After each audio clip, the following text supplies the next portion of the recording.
Igan, mabigat man na sinapit ng ilang biktima ng aksidente noong 2016. Handa na silang bumangon at harapin ang 2017 ng puno ng pag-asa. Kilalanin natin ang ilan sa kanila.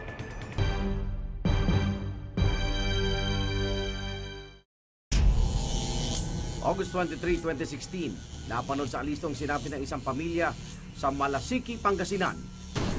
Ang 5 miyembro ng pamilya na kuryente at namatay. Walang buhay na makita ni Nida Mendoza, ang kanyang anak na si Rochelle at kinakasama nitong si Ariel, ang kanyang apong si Gian, bunso anak na si Michael at pamangkin na si Henry.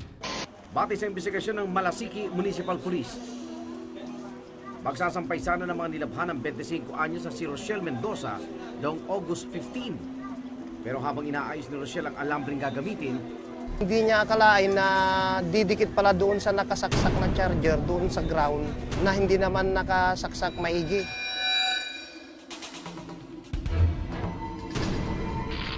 Yun po ang pumawi doon sa alambre na gagawing sampayan. Nakuryente si Rochelle habang hawak ang alambre. Sumaklolo ang anak niyang si Gian pero hindi pa man nakalalapit sa ina.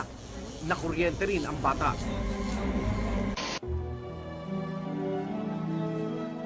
Dahil sa trahedya, nag-iisa na ngayon sa buhay si Nanay Nida.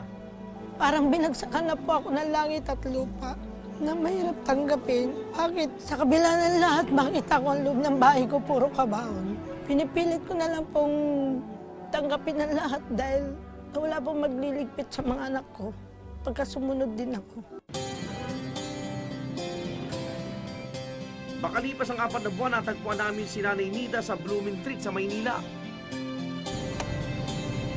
Dito na siya namamalagi at naghahanap buhay sa pamagitan ng pagtitinda ng buko.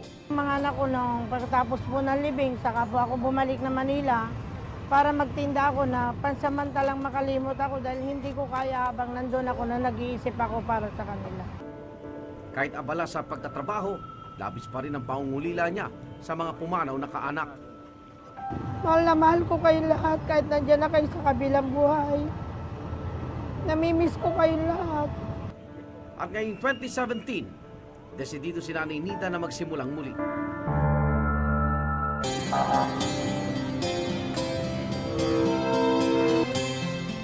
May simpleng pamasko ang alisto para kay Nanay Nida. Thank you very much, Ma. Bukod sa grocery items, nagbigay din kami ng konting tulong pinansyal para mas mapalago pa niya ang kanyang negosyo. Maraming salamat po sa inyong lahat. Noong nakaraang taon din ay nakilala namin si Danilo Pablo Jr. Kinuwento niya sa amin kung paano nalagay sa peligro ang kanyang buhay. Pauwi na siya ng bahay nang makasalubong ang kakilalang si Paul Triho, alias Pong. Walang ano-ano hinampas siya ni Pong ng kahoy sa ulo. Nakuha na ng CCTV camera ng barangay sa Uyo ang panunutok ng baril ni Pong kay Danilo hanggang sa 3 beses pinaputukan ni Pong si Danilo. Sabi niya, papatayin daw niya ako. Naghabulan ng dalawa pero dahil may tama na si Danilo, tuluyang nakatakas si Pong.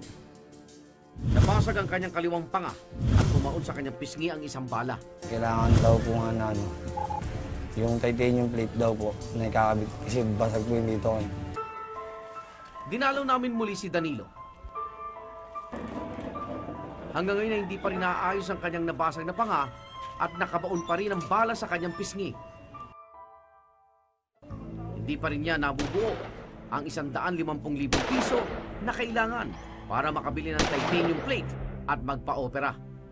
Tuloy ang pagsampa niya ng kaso laban kay Pong.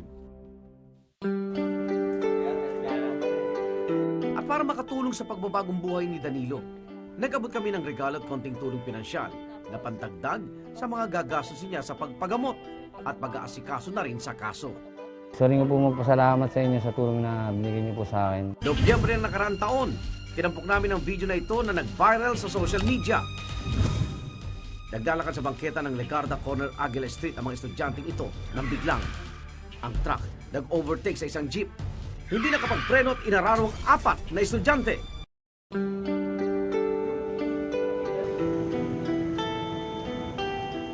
Makalipas ang 5 buwan, tuloy ang buhay. Nag-aaral na ulit sina Micah, Daphne at Eva. Ikatong taon na nila sa kolehiyo, sa kursong Education. Para mas maging ganado ngayong bagong taon, may munting regalo ang alisto sa kanila. Thank you sa iyo po. Kasi makakatulong siya sa pag-aaral. Thank you po sa magbigay ng gitara. Kasi gusto ko talagang, hindi pa ako marunong mag-gitara pero gusto ko po matuto. Thank you po. Thank you po dito. I'm so happy. I'm thankful po ako na pinigay sa akin. Thank you. Nasa list na po ako ng maglilid ng praise and worship. So, sabi dun sa akin nung na-aksidente ako, ready ka na ba mag-lead ng praise and worship? Tapos sabi ko po, sige po, kasi second life ko na to. At bilang pasasalamat sa itinuturing nilang pangalawang buhay, makikibahagi sila sa gift-giving ng alisto sa iba pang naging biktima ng mga aksidente. Pasa good vibes, ika nga. Daharap ng alisto si Annalyn Guzman, 23 taong gulang. 10 buwan na siyang hindi nakalalakad. May time na makikita mo yung mga post sa Facebook. Yung mga kasama mo sa ospital, mga okay na. Tapos mga nauna ka pa doon, tapos biglang sila naglalakad na. Parang nagkaroon ako ng maraming insecurity sa sarili ko. Dati siyang nagtatrabaho sa isang factory. Panggabi po kasi kami sa work. Bale, nung pauwi na po kami, tapos nakasakay po kami sa motor, na nakita, dahil traffic nga po, minto muna yung asawa ko sa pagdadrive. Angkas din nila ang kaibigan ni Annalyn. Hindi na raw sila nakaalis sa pwesto ng oras na yon. Pinilit ang truck na makaiwas pero nahagip pa rin sila Annalyn. Tumilapon sila sa kalsada habang ang kanilang motorsiklo ay kinaladkad ng truck hanggang sa bangketa. Naramdaman ni Annalyn ang pag-ikot at pagbagsak ng paupo sa kalye. Nagulat na lang po ako sa itsura ng binti ko kasi lumaki talaga siya, napakalaki niya, parang nagdoble siya, triple sa original na binti ko.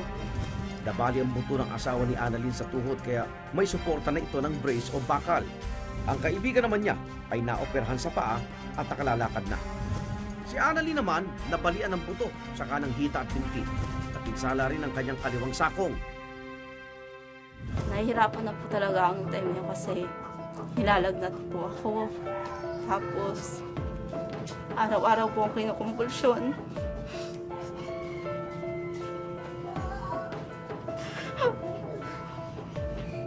Yung pisita, kala mo mamamatay ka na. Tapos naninilaw yung mata mo. Sabi nila, kasi daw po mataas na yung yung infection. Sabi ko, gusto ko na maoperahan. Gusto ko na maputulan ng paa. Sabi nila, tanggap mo na. Sabi ko, okay naman kasi nahihirapan na rin ako kasi. Nagsampa mag-asawa ng kaso sa driver ng truck pero hindi pa ito umuusad. Hindi rin sila nabayaran sa nangyari. At ngayon, nangangailangan sila ng pondo para muling maoperahan. Para bigyan ng pag-asa si Annalyn, pinakilala namin sina Micah. Dala nila ang mga regalo ng alisto. Hi, magandang hapon po. Good afternoon po. Alam namin na sobrang hirap na magdadaanan nyo, pero sana po makita nyo yung fighter side na kahit po paano, blessed pa rin po kayo kay God kasi nabuhay po kayo. Nakasama po yung anak ko. Opo. Tuwa naman po siya. Kasi kahit pa paano nakatulong po sa kanya ngayong Pasko. Nagbigay din kami ng tulong pinansyal para sa kanyang operasyon. Pero malaki pa ang bubunuin para rito. Kaya sa mga nais magbigay ng tulong, pwede kayong makipag-ugnayan sa aming programa. Tandaan lang, ang mga numero at detalyeng nasa inyong screen.